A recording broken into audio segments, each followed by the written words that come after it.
Assalamu alaikum. I welcome you in another lecture of fluid mechanics. In the previous online lecture, we discussed about Navier-Stokes equations. If you remember, Navier-Stokes equations were discussed and I would not say derived, but हमने देखा था momentum equations को अगर हम modify करते हैं by replacing the sigmas and tau terms, so we get these three equations which are called Navier-Stokes equations. इसमें Navier-Stokes equations. Okay, so the first equation यहाँ पे जो लिखी हुई है ये है, अगर मैं इसको रीड आउट कर लेता हूँ, u x y x component है, v y कंपोनेंट है, w z कंपोनेंट है, g x is the acceleration due to gravity का x component, p is pressure है और यहाँ पे u y u v u और u एग्जैक्टली वही है. The first equation is along the x-axis, second equation is along y-axis, and third equation is along z-axis. यहाँ पे mu जो है वो viscosity है, g जो है gravity है, rho जो है आपके पास density है. So these three equations are really important equations as far as the fluid mechanics is concerned. और सबसे important बात ये है कि ये equation जो है पहली बात partial differential equations है और they are non-linear second order equations. इसका कोई analytical solution available नहीं है. इसका मतलब क्या है कि आप इसको analytically solve नहीं कर सकते. So what we used to do, we used to solve by numerical methods for most of the cases, but कुछ बेसिक प्रॉब्लम ऐसी हैं फ्लूइड मैकेनिक्स में जिसमें आप नेवियर-स्टोक्स को एनालिटिकल सॉल्व कर सकते हैं. तो इस लेक्चर में हम कुछ बेसिक प्रॉब्लम हैं जिनको नेवियर-स्टोक्स के ज़रिए सॉल्व करने की कोशिश करेंगे. And these problems are already available in your books, and so I will be solving an example from the book which is under the section 6.9.1. So let's begin with the problem, and first of all पहली बात कि इसमें जो problem exactly नहीं है, but it's a case जिसको हमने Navier-Stokes जिस पर हमने अप्लाई करनी है.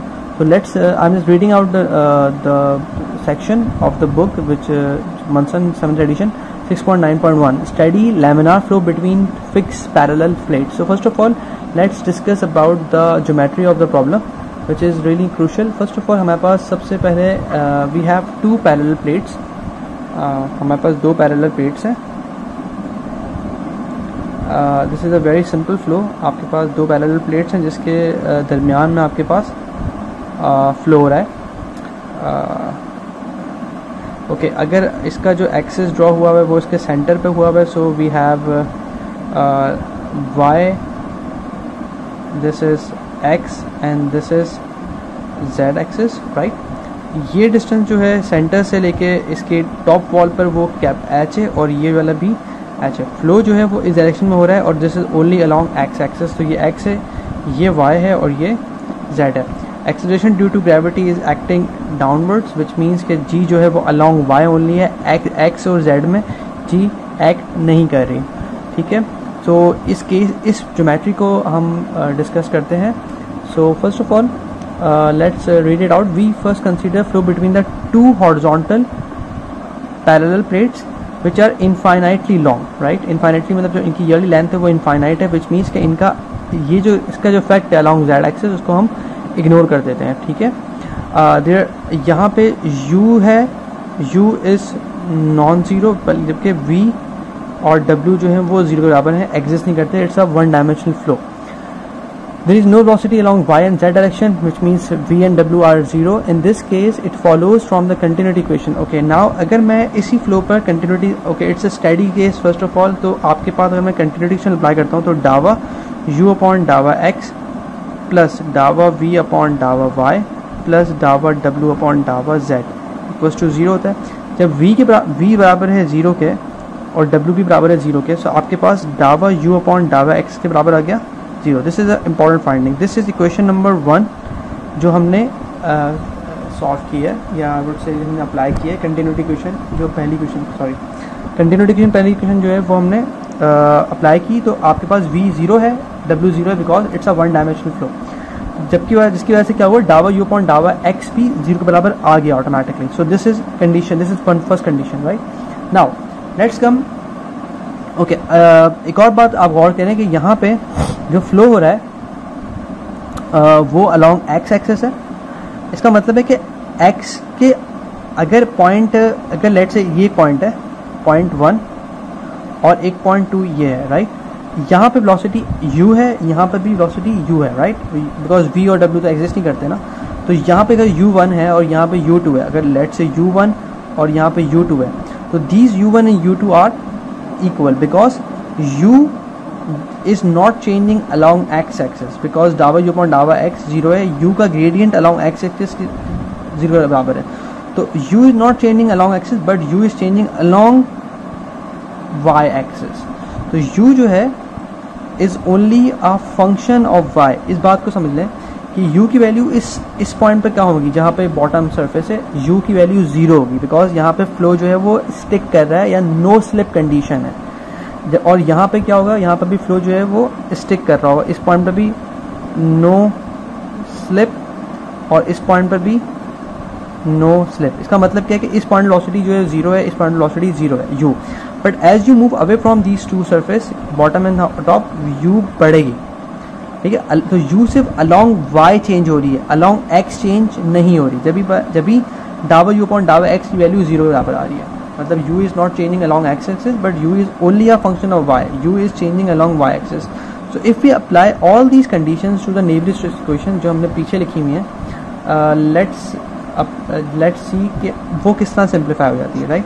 So we will refer back to the 3 equation जो हमने पीछे लिखी थी। This is very important. First of all मैं यहाँ पे एक समरी में आ जाता हूँ। u जो है वो नॉन ज़ीरो है, v बराबर है 0 के, w बराबर है 0 के। These are 2-3 condition other and one equation which is डावा u अपॉन डावा x इज ऑल्सो 0। ये इक्वेशन कहाँ से आई है, कंटिन्यूटी इक्वेशन से आई है, राइट। सो अगर आप इसको देखते हुए इन क्वेश्चन को सिंप्लीफाई करते हैं, मैं बहुत ऐसा इसको सिंप्लीफाई करता हूँ। First of all now we have to simplify all these 3 equations, right. बहुत आसान है। Is it a steady flow? Yes, it's a steady flow which means the terms which are involving time will vanish. तो ये term 0 है। ये क्यों? Because it's a steady flow, right. u non zero है, u की value exist करती है, right, but डावा u अपॉन डावा x 0 है because of the continuity equation. तो ये टर्म भी 0 हो जाएगी। v क्या है? 0 है, तो ये टर्म भी 0। w क्या है? 0, तो ये टर्म भी 0। Now this equation is equals to this, मैंने इक्वल्स टू साइन यहाँ डाली हुई है बिकॉज इक्वेशन काफ़ी लेंथी थी तो मैंने यहाँ लिख दिया। माइनस डावा b अपॉन डावा x, इसको हम नहीं छेड़ रहे, just keep it like this.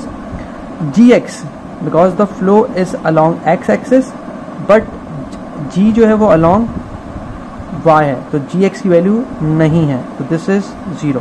Now जब डावा स्क्वायर u अपॉन डावा x की वैल्यू क्या होगी? फर्स्ट ऑफ ऑल अगर इसका फर्स्ट डेरिवेटिव जो कि यहाँ लिखा हुआ है वो 0 है तो इसका सेकंड डेरिवेटिव भी 0 होगा, right, make sense.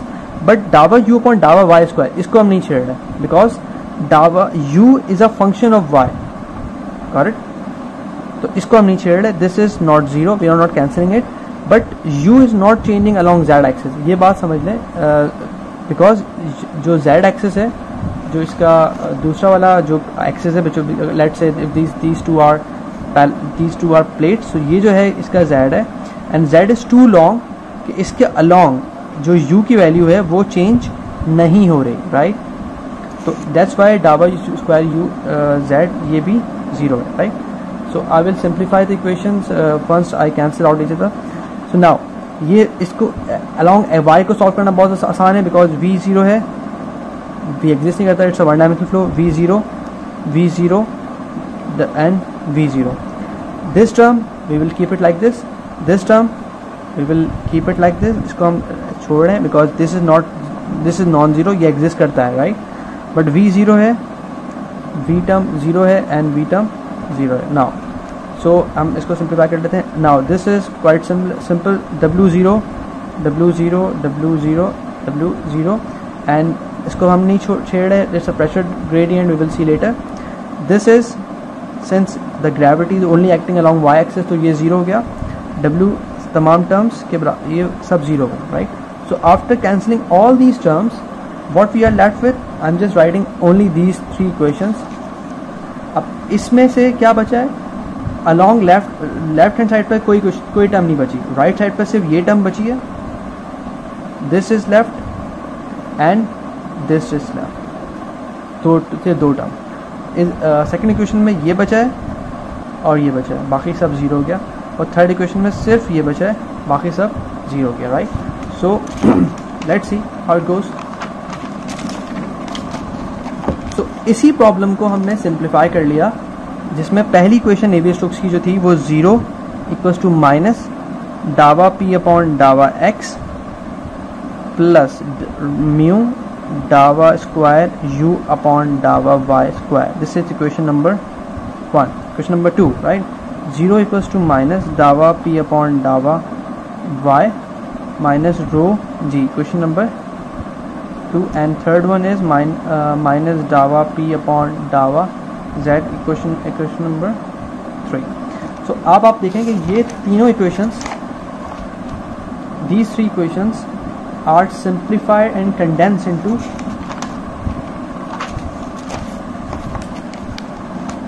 these three equations. That's pretty simple, right? आपने तमाम कंडीशन अप्लाई की जो ऊपर गिवन थी कि it's a one dimension flow, continuity satisfy, और ये डावा यू पॉइंट डावा x, u and v and डब्ल्यू आर जीरो। सो सब कैंसिलेशन के बाद बचता क्या है, these three equation, right. That's pretty simple, got it.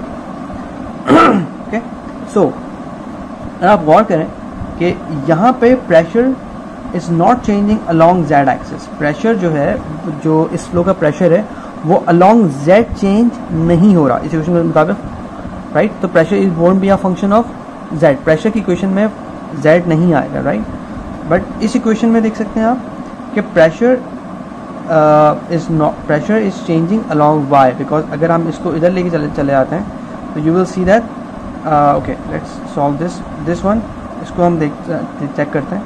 So this will be डावा p अपॉन डावा y equals to minus rho g, right. अगर इसको आप इंटीग्रेट करते हैं तो you will see that p is equals to minus rho g y plus f1 of x। This is a very important equation, right. This equation says कि जब आप equation number 2 को सॉल्व करते हैं तो pressure is equals to minus rho g y plus f of x, right. यहाँ पे z क्यों नहीं आया, इसलिए नहीं आया कि z का फंक्शन ही नहीं है, because z along z pressure is constant. Third equation ये बता रही है कि अलोंग z प्रेशर कांस्टेंट है, तो इस इक्वेशन में z नहीं आएगा, राइट। बिकॉज यहाँ पे fx क्यों आया, बिकॉज यहाँ पे मौजूद है प्रेशर की इक्वेशन में x फंक्शन मौजूद है, राइट। बट इक्वेशन नंबर 2 को जब हमने सॉल्व किया तो you see that p equals to minus rho g y plus f1x, right. This term is quite familiar. अगर आप गौर करें कि इस केस में pressure is changing along y axis, and that's the same thing जब आप हाइड्रोस्टैटिक प्रेशर डिस्कस करते हैं। हाइड्रोस्टैटिक प्रेशर कब किस तरह वेरी करता है, जब आप अलोंग द हाइट फ्लूइड की मूव कर रहे होते हैं, right.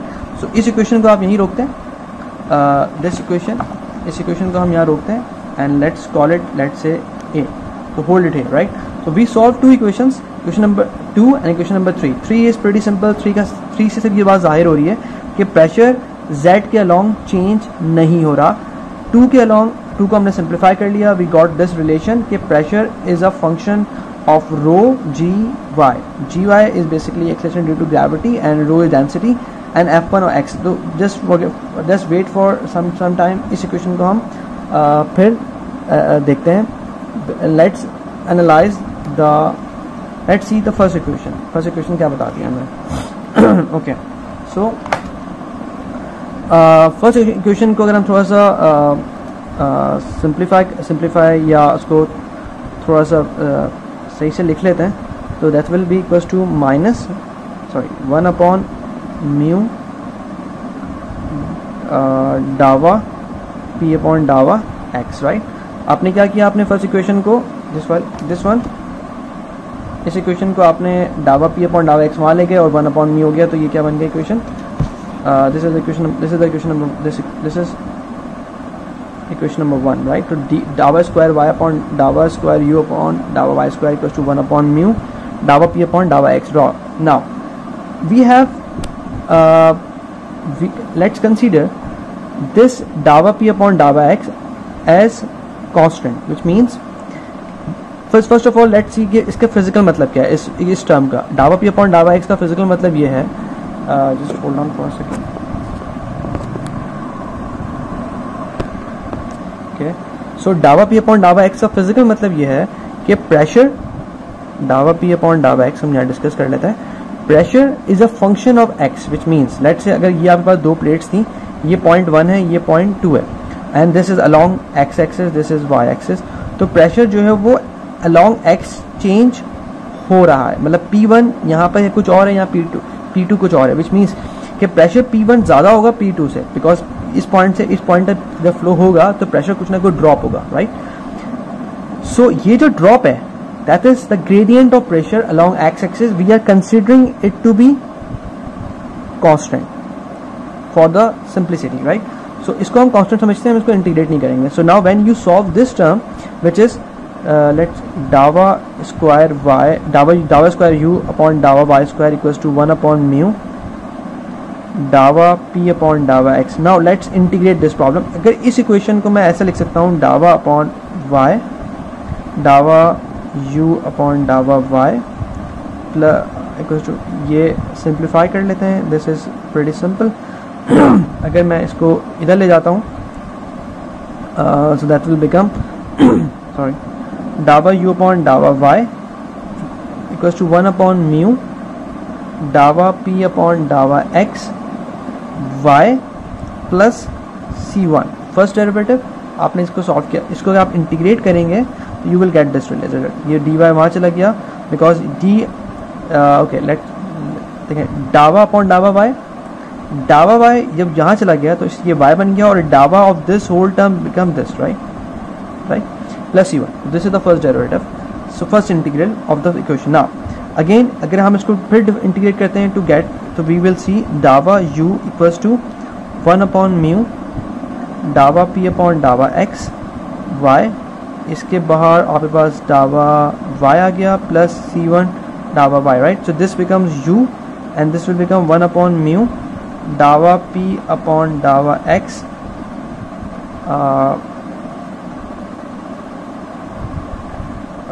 This will become y square और नीचे आ जाएगा आपके पास 2 plus c1 y plus c2. So this is 1 upon 2 mu डावा p upon डावा x y square plus c1 y plus c2. So what is this, right? Let's discuss this equation. This is the equation of velocity profile. This is the velocity profile, x velocity profile, this is the velocity, this is the profile of the velocity along x axis, right? या velocity की profile है कि velocity किस तरह change हो रही है along the flow. अब गौर करें कि इस पूरी equation में y है, x नहीं है, z नहीं है, और ये बात साबित हो रही थी कहाँ से, कंटिन्यूटी से, बिकॉज डावा u अपॉन डावा x 0 के बराबर आ रहा था। तो यहाँ पे u is only a function of y, ये बात साबित हो रही है कि अगर आप u को y को बदलेंगे तो you will have different values of u, but the interesting part in this equation is we do not have the values of c1 and c2 are constant of integration constant, तो हमें c1 और c2 निकालने पड़ेंगे इस equation को पूरा simplify करने के लिए. So solving for how to solve C1 and C2, I'm just let's see how it goes, right?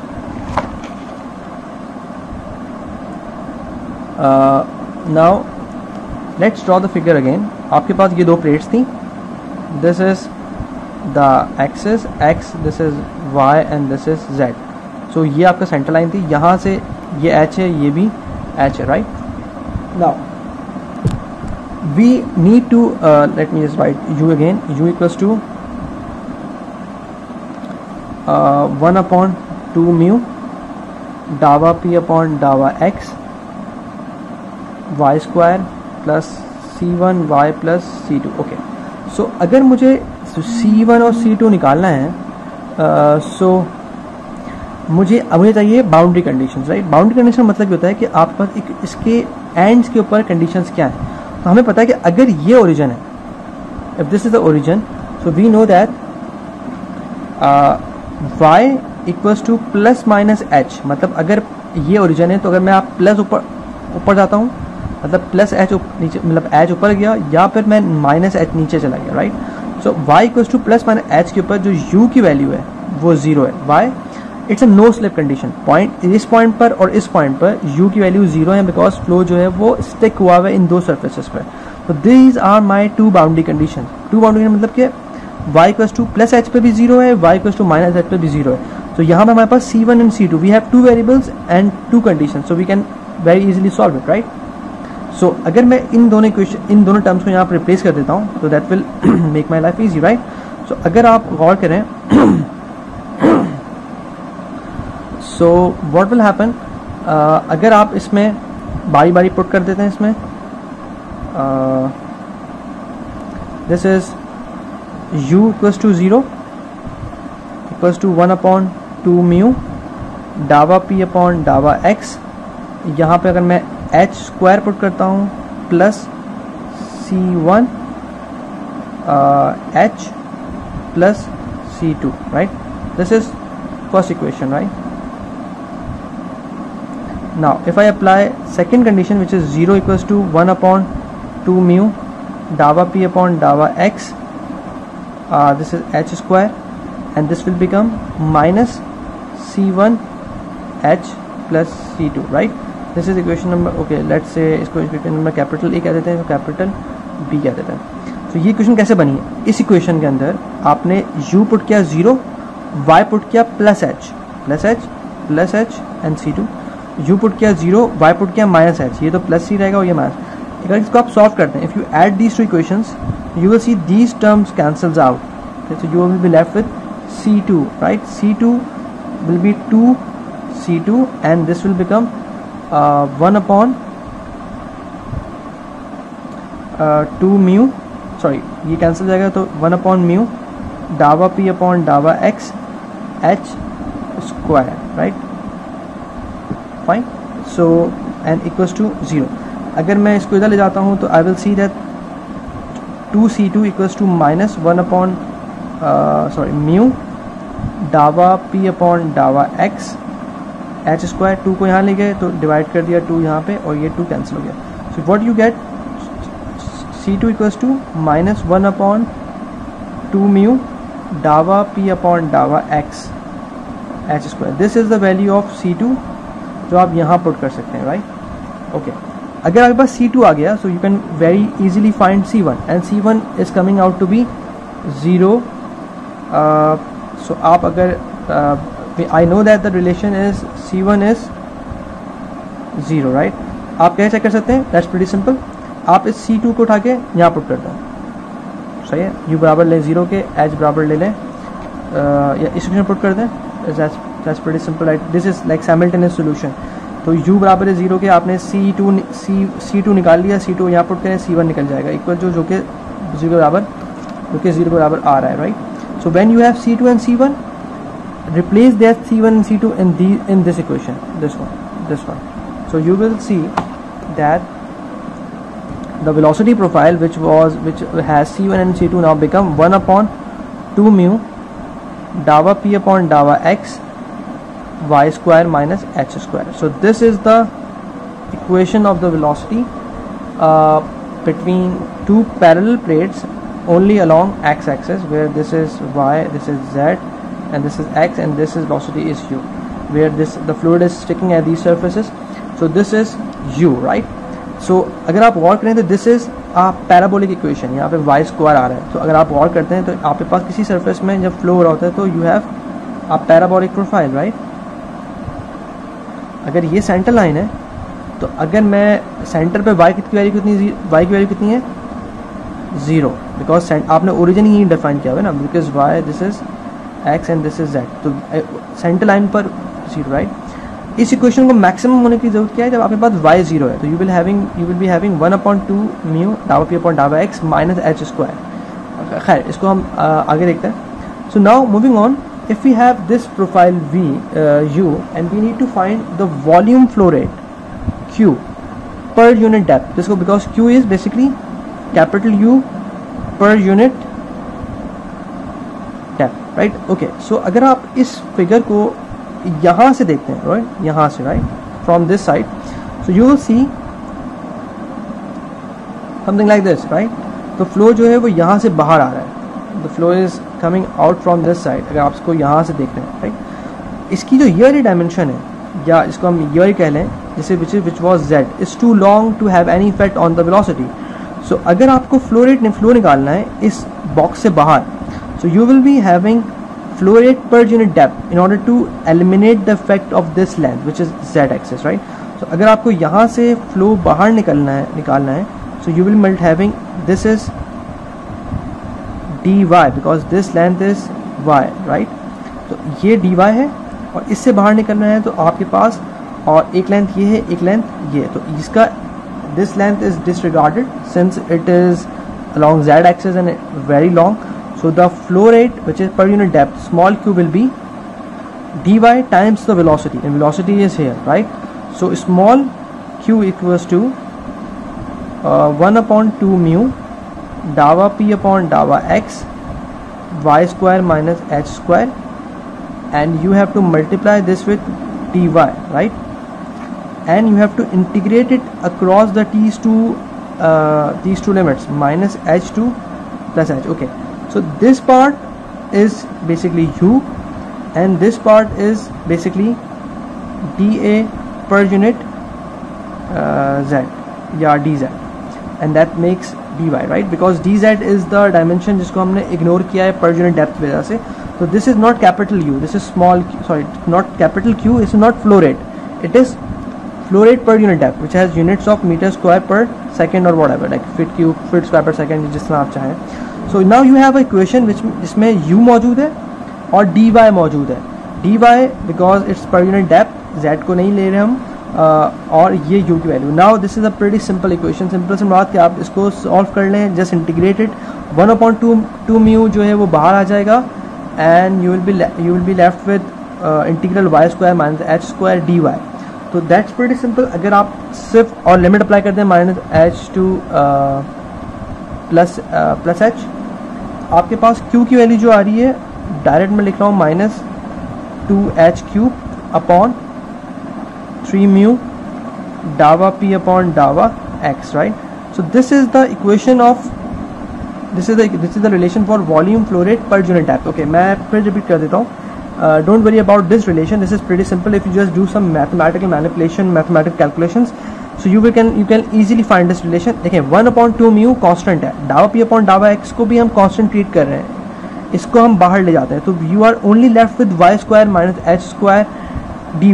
So dy h square sorry y square dy and h square dy को आप integrate कर दें by applying limit minus h2 plus h, just elementary integration from high school. So you can get q equals to minus 2h³ upon 3 mu dawa p upon dawa x. So this is the equation for volume flow rate per unit depth. Okay, so one more thing, we know that dawa p upon dawa x, which is pressure at between 0.1 and 0.2, right? अगर यहाँ p1 है और यहाँ p2 है, so we can say that the pressure change dawa p along x direction is negative. Because क्यों negative है? Because pressure जो है वो हर दफ़ा इस पॉइंट के मुकाबले में कम है, फिर इस पॉइंट पर इस मुकाबले में कम है, तो प्रेशर जो है वो कम हो रहा है. बिकॉज जैसे जैसे फ्लो आगे आता है प्रेशर ड्रॉप होता है, तो इस पॉइंट से मुकाबले में ये 0.2 का प्रेशर 0.1 के मुकाबले में कम है, तो डावा p अपॉन डावा x should be negative, right. So we can consider that, we can assume that the pressure gradient is constant, which means pressure at 0.1 and 0.2, इन दोनों का डिफरेंस अगर मैं डेल्टा p ले लेता हूँ और इस लेंथ को मैं ले लेता हूँ लेट से l, तो which is it will be equals to minus डावा p अपॉन डावा x. बात मतलब क्या है कि gradient which is the slope, right, change of any property with respect to x axis, in this case this is pressure, is equals to delta p upon delta l. Like now this becomes a constant value. You can find the change of delta p at any 2 points along the length l, right. So this value will be, this q can be simplified by 2h³ upon 3 mu, and now you have delta p upon l. So this is the new simplified relation of volume flow rate per unit depth. Okay. So this is the if you need to find the like here we have a velocity profile u, which is the function of y, is not linear, right? It's a parabolic equation. So अगर मैं बात करता हूँ capital v की, which is an average velocity, so ये काफ़ी simple है कि अगर आपके पास फ्लो रेट है, if you divide the flow rate, volume flow rate per unit depth with the area, right? This area, which is, let me just show you. ठीक है, अगर आपके पास लेट्स से ये प्लेट्स हैं, ये जो लेंथ है this is h and h, तो कंप्लीट लेंथ जो है वो 2h हो गई.